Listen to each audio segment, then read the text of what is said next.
ikaw naghatag o kahayag, ang imong pulong nagdalaw kaluwasan.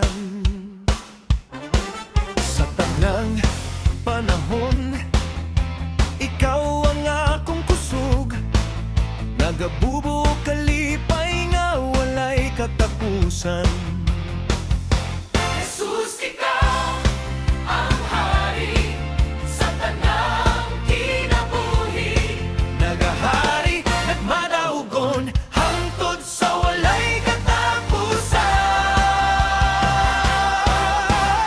Gikan sa himaya, ngadto sa himaya. Ikaw ang Diyos nga nagahari, hangtod sa kahangturan. Ang imong gahom magapubor, ang imong pulong magapuyo. Kami magasayaw ug magakanta sa imong himaya, hangtod sa kahangturan. Sa mga